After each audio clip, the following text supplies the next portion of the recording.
से रश्मान कर रही है। जिसने माँ जिनवाणी को अपने हृदय आश्रित पर विराजमान किया है, माँ जिनवाणी ने उसे 3 लोक के शिखर पर विराजमान किया है। कल हमारी चर्चा चल रही थी इस त्रिभुवन में 3 लोकों में अनंत जीव है, और जो भी जीव है, आत्मा है, सभी ज्ञान दर्शन स्वभावी है। कभी भी आत्मा से ज्ञान दर्शन अलग नहीं होता है। ज्ञान दर्शन से सहित ही आत्मा उपयोगमयी है, कर्मों का करता है, कर्मों का भोगता है और स्वभाव से ऊर्ध्वगमन करने वाला है। तो पंडित प्रवर दौलत राम जी कह रहे हैं, जे त्रिभुवन में जीव अनंत सुख चाहे दुख ते भयरत। हर जीव, चाहे वो निगोटिया जीव हो, त्रेत गति का जीव हो, नरक गति का जीव हो, मनुष्य गति का जीव हो, कोई भी जीव हो, सभी जीव मात्र सुख चाहते, सुख की खोज में, सुख की खोज में दिन रात मेहनत करते। आज तक किसी भी जीव ने दुख पाने का प्रयास नहीं किया है। हर जीव किसी भी गति का हो, वह सुख ही चाहता है, दुख की छाया भी प्राप्त करना नहीं चाहता। लेकिन हम सुख की भावना तो रखते हैं, सुख पाने के भाव तो रखते हैं, लेकिन काम दुख पाने के ही करते हैं। तो हमने बताया था आपके लिए कि सुख कितने प्रकार का है? 3 प्रकार का। मनोत्पन्न सुख, कषायोत्पन्न सुख और आत्मिक सुख। संसार के जितने भी प्राणी हैं वो सब मनोत्पन्न सुख से अपने आप को सुखी मानते हैं। जब कषाय तीव्र होती है और जब हमारी कषायों की पुष्टि हो जाती है तो हम कहते हैं कि हमारी बात मान ली गई है। अब आज मैं बहुत खुश हूँ। क्यों? क्योंकि आज मेरी बात तो सभी ने मानी। जब हमारी मान कषाय की पुष्टि हुई तो उसमें हम सुख मानते हैं। बहुत तेज भूख लगी, सुंदर थाली में पूड़ियां रखी हुई आ गई, सुंदर पनीर की सब्जी आ गई, सुंदर सुंदर रसगुल्ले रख के आ गए, और जब आपने भोजन कर लिया, आपका पेट भर गया, तो आपको क्या लगा? सुख हो गया। सुख नहीं है ये क्या है? जो इंद्रियों से उत्पन्न होता है वह खुशी होती है। सुख और खुशी में बहुत अंतर है। खुशी जो होती है वह 5 इंद्रियों से मिलती है, और सुख जो होता है वह आत्मा से प्राप्त होता है। खुशी वह होती है जो प्राप्त होने के बाद पुनः दुख जहाँ प्राप्त हो, वो खुशी है। ऐसा नहीं कि आपने आज भोजन कर लिया, अब जीवन में कभी भोजन नहीं करूंगे, ऐसा होता है क्या? नहीं होता। रोज रोज भोजन करते हैं लेकिन फिर भी खाली हो जाता है, तो ये हमारे लिए दुख उत्पन्न करता है। इंद्रियों से जो खुशी मिलती है इससे दुख उत्पन्न होता है। बहुत तेज खुजली चलती है, जब आप खुजा लेती हो तो उस समय कैसा लगता है? सुख का आनंद, बहुत मजा आता है खुजाने में। और जब खुजाने के बाद उसमें दाह उत्पन्न होती है, उसमें जलन होती है, उसमें खून निकल आता है, फिर वो ही खुशी हमारे दुख का कारण बन जाती है।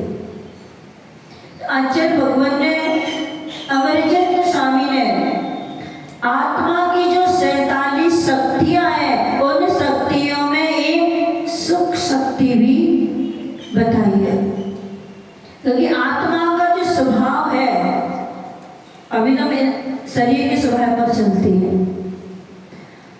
जो हमारे शरीर का स्वभाव है वो शरण गलन से युक्त है। यदि शरण गलन से युक्त नहीं होता तो जब बच्चे थे तो कितने सुंदर दिखते थे। फिर जैसे जैसे हमारी उम्र बढ़ती है, अवस्था बढ़ती है, और जब बुढ़ापा आता है तो वही सुंदर शरीर जिसमें झुर्रियां पड़ने लगती है, शरीर लटकने लगता है, खाल लटक जाते वृद्ध लोगों की देखो। तो यही शरीर है जिसको हमने अपना पूरा जीवन लगा दिया सुंदर बनाने में, लेकिन फिर भी ये सुंदर नहीं बन पाए। इतना समय यदि हम आत्मा को सुंदर बनाने में लगा देते तो हो सकता है हमारा आज कल्याण हो जाता है। तो आत्मा का जो स्वभाव है वह अनंत सुख को प्राप्त करने का है, क्योंकि जितने भी सिद्ध बन चुके हैं सभी अनंत सुख को प्राप्त कर चुके हैं। ऐसा सुख मिला है, ऐसा सुख मिला है कि जीवन में कभी भी अब उनके लिए दुख की प्राप्ति नहीं होगी। ये कहलाता है सुख। ऐसा सुख जिसके बाद कभी जीवन में कभी भी दुख की प्राप्ति ना हो, वो कहलाता है सुख। लेकिन वो सुख कहाँ मिलेगा, किस मार्केट में मिलेगा, किस दुकान पर मिलेगा, किस देश में मिलेगा, किस नगर में मिलेगा? आप लोगों को यदि कोई दुकान पता हो, आप लोग यदि जानकारी में वो सुख कहाँ मिलता है तो मुझे भी बता देना, क्योंकि सुख की खोज में मैं भी अनादिकाल से 4 गति 84 लाख योनियों में परिभ्रमण कर रही हूँ। यदि किसी को जानकारी हो, किसी को पता हो, ऑनलाइन मिलता हो, नहीं मिलता, ऑनलाइन मिलता हो, किसी ऐप पे मिलता हो तो मुझे भी जानकारी देना। मैं भी सुख की खोज अनादिकाल से कर रही हूँ, लेकिन आज तक मुझे वो सुख नहीं मिला जो मुझे वास्तविक चाहिए, जो मेरी इस आत्मा को परमात्मा बना दे। ऐसा सुख मुझे प्राप्त करना है। जब जब हम बाहर सुख ढूंढते हैं तो मुझे दुख की प्राप्ति होती है, क्योंकि जहाँ वास्तविक सुख है वहाँ आज तक मेरी दृष्टि नहीं गई। जब जब सुख ढूंढा है, बाहर ढूंढा है, यदि एक बार अंदर अपने देख लेते, क्योंकि मनुष्य की फितरत में है, मनुष्य की आदत में कि वो जब भी देखता है दूसरों को देखता है, अपने आप को आज तक उसने कभी निहारा ही नहीं है। यदि मैं आपके लिए तो बैग दे दूं और आपसे कहूं आपकी जो गलती हो, तो एक पर्ची इस बैग में डाल देना, और एक गलती पड़ोसी की जो आपको गलती दिखे एक उसका भी पर्ची डाल देना। सबसे पहले कौन सी भर जाएगी? सबसे पहले कौन सा बैग भरेगा? दूसरों की गलती जो हम देखेंगे उससे हमारा बैग जल्दी भर जाएगा, और अपनी गलतियों का तो मुझे लगता है 1-2 पर्ची डल पाए तो बहुत बड़ी बात है। हमारी फितरत में, हमारी आदत में कि हम जब जब देखते हैं दूसरों को देखते हैं, आज तक अपने आप को नहीं देखा। जिसको हम जानते हैं, जिनसे मेरा परिचय है, वो कोई भी मेरे नहीं है, और जो मेरा है उससे आज तक हमारा परिचय नहीं हुआ। अब क्या कोई आता है, मेहमान आते हैं, आप कहीं जाते तो आप इंट्रोडक्शन कराते, जे भाई मेरी मौसी है, जे मेरी मामा है, ये है। कभी आत्मा से परिचय किया? कभी अपने आत्मा को जानने का प्रयास किया? कभी अपने आत्मा से परिचय किया कि आत्मा कौन है? आखिर ये आत्मा चाहती क्या है? इस आत्मा का स्वभाव क्या है? इस आत्मा का स्वभाव तो ऊर्ध्वगमन करना है। इस आत्मा का स्वभाव तो सिद्ध भगवान बनना है। लेकिन बेचारी कर्मों से इतनी भारी है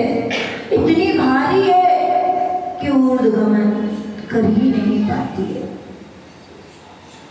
क्योंकि भारी वस्तु हमेशा नीचे की ओर जाती है। भारी वस्तु हमेशा नीचे की ओर जाती है और हल्की वस्तु हमेशा ऊपर की ओर जाती है।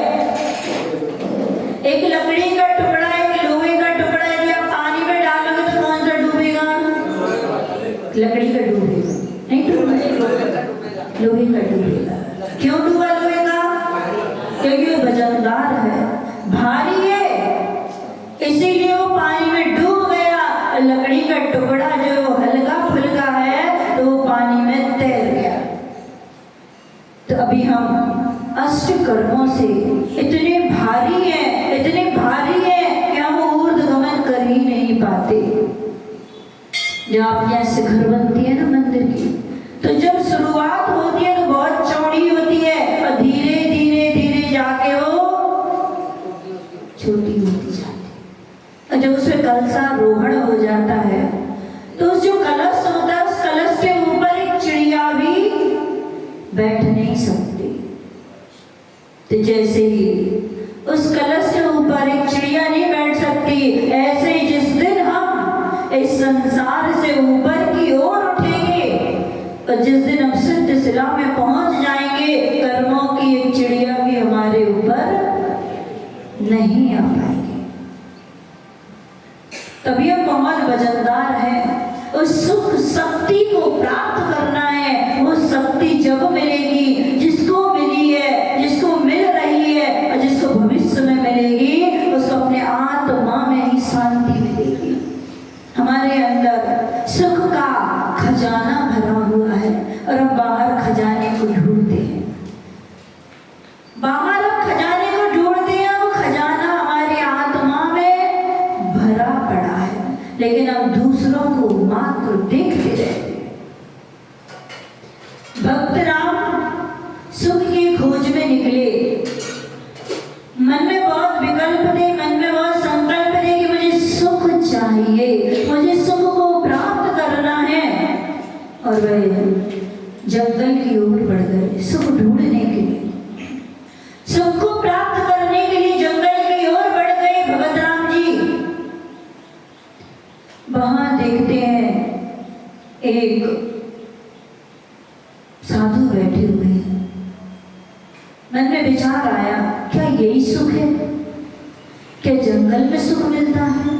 क्या पर्वतों पे सुख मिलता है?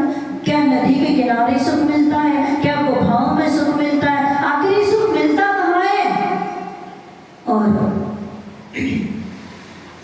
साधु से पूछा, मुझे सुख चाहिए, मैं सुख की तलाश में हूँ, मैं सुख खोज रहा हूँ, मुझे सुख चाहिए। साधु ने कहा, सुख चाहिए, ठीक है, मैं तुझे एक मंत्र देता हूँ छोटा सा।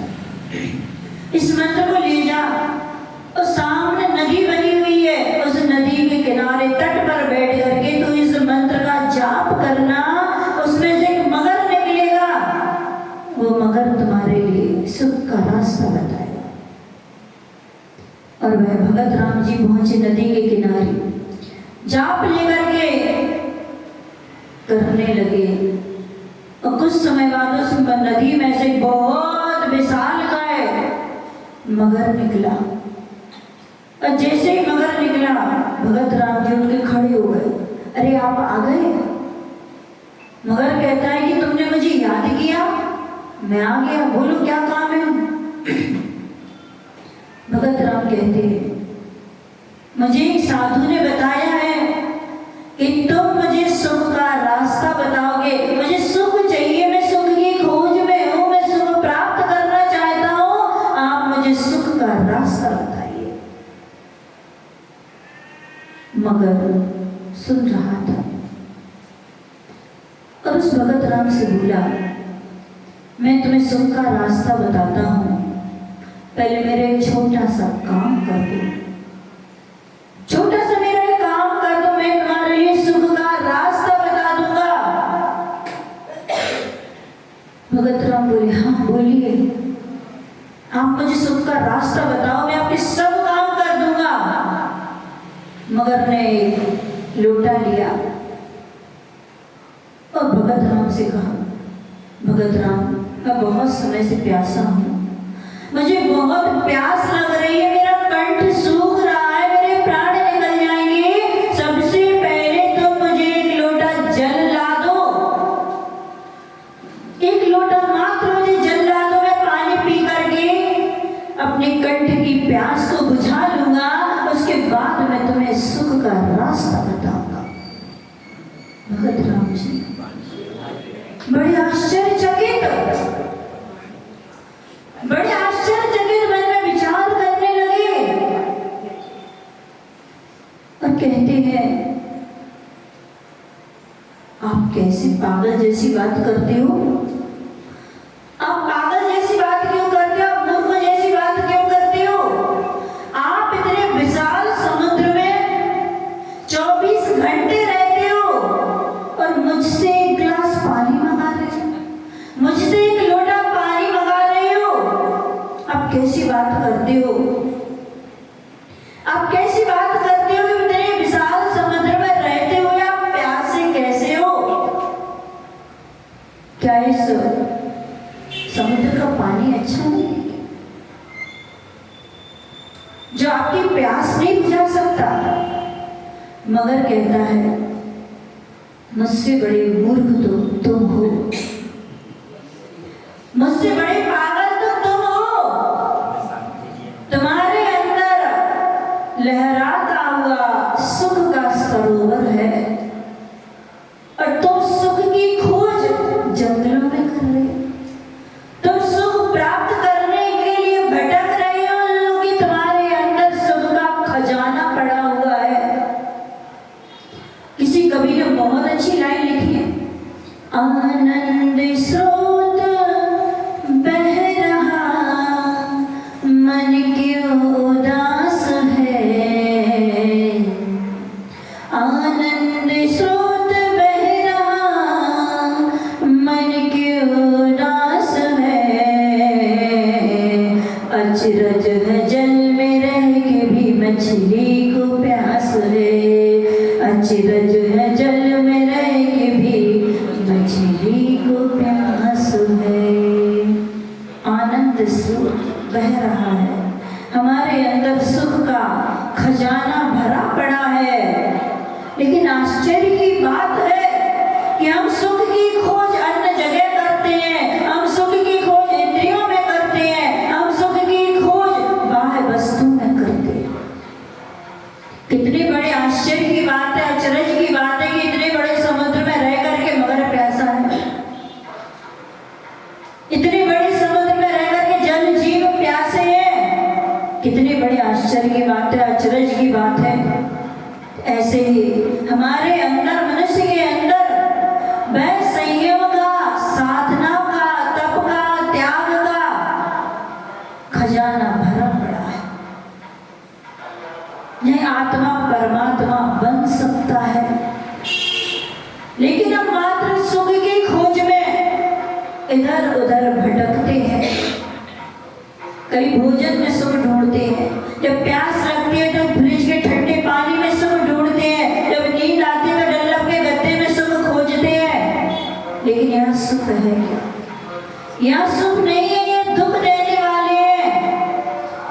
जब जब इन इंद्रियों को खुशी मिली है, हमने उसको सुख माना है और उस सुख में दुख प्राप्त हुआ है।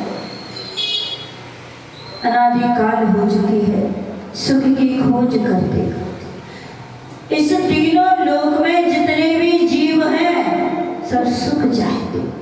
एक चींटी को भी देखना, एक चींटी को देखना, वो भी भागती रहती है, दिन भर क्यों भाग रही है? क्या चाहिए उसके लिए? कौन सा परिवार है उसका?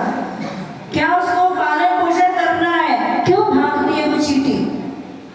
सुख पाने, सुख पाने के लिए एक चींटी भी भागती है। हर पशु पक्षी जो सब दिन भर मेहनत करते हैं, किसके लिए करते हैं? पेट भरने के लिए, सुख प्राप्त करने के लिए। लेकिन आज तक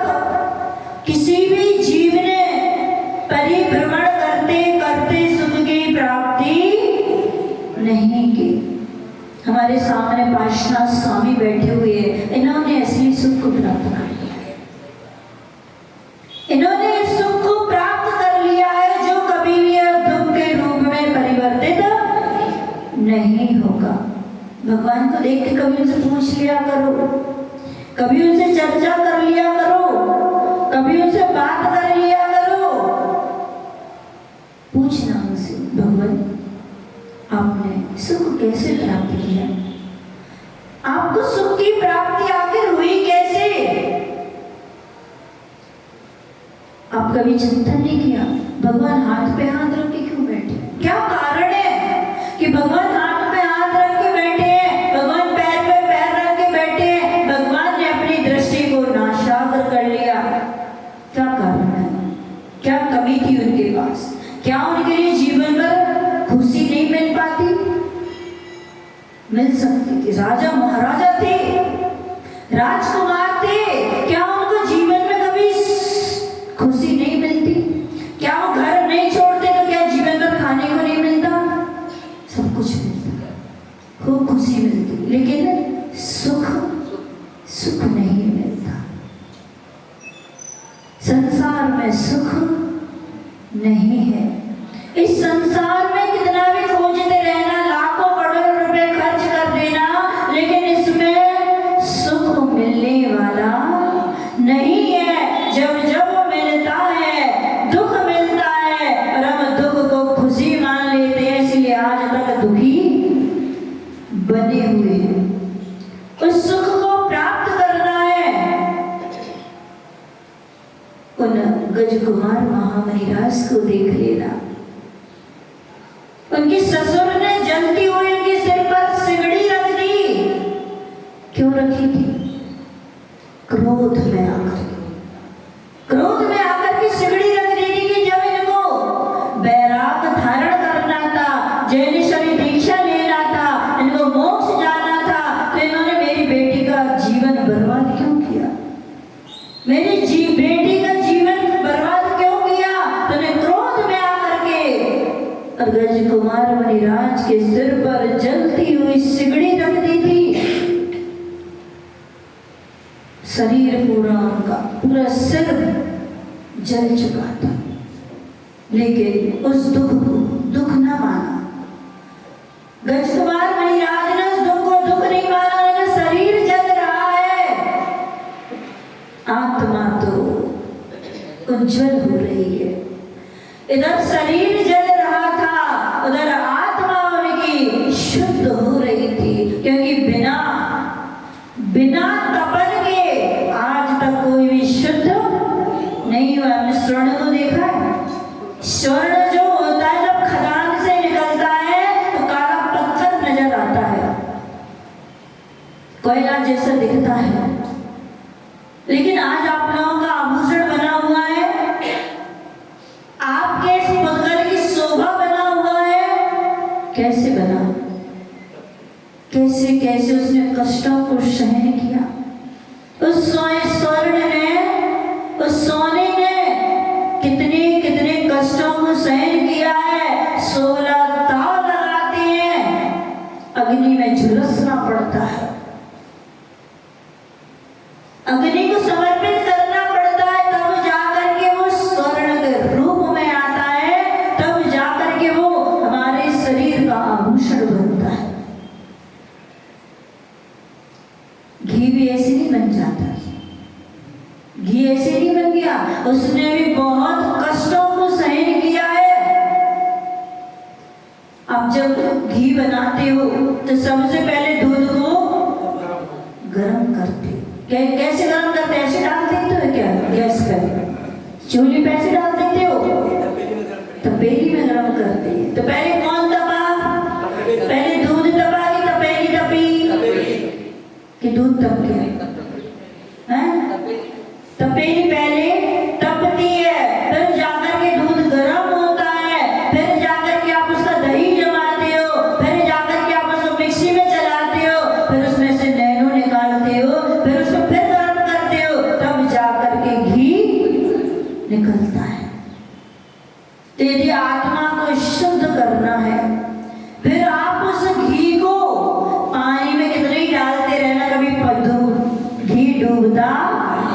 डूबता है? नहीं डूबता।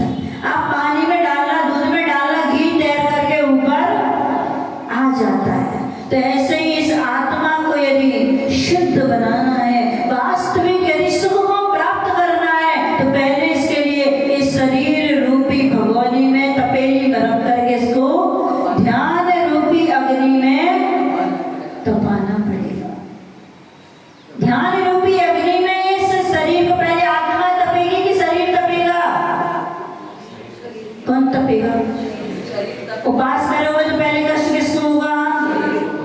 एकासन करोगे पहले कष्ट किसको होगा? शरीर को। रात में भोजन नहीं करोगे तो किसको कष्ट होगा? रात में बहुत तेज प्यास लगी है, पानी नहीं पियोगे तो कष्ट किसको होगा? तो पहले कौन तप रहा है?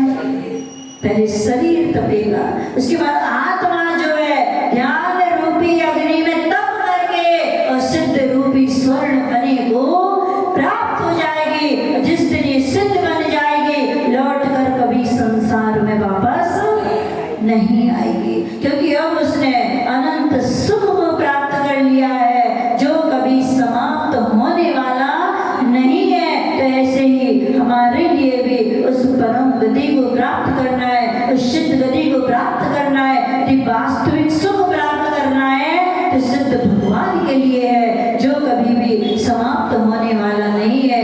अनंत काल बीत जाएंगे लेकिन सिद्धों के सुख में रंच मात्र भी अंतर नहीं आएगा। भगवान से प्रार्थना करते हैं कि हे प्रभु, हमारा पुरुषार्थ भी ऐसा हो, अनंत काल मैंने दुखों को प्राप्त किया है, अब भव मुझे ऐसा मिले कि मैं भी एक दिन उस सिद्ध अवस्था को प्राप्त करके और परम सुख को प्राप्त करके अनंत काल तक के लिए शुद्ध शिला में विराजमान हो। इसी पवित्र भावना के साथ जय बोले पंच परमेश्वरी भगवान की।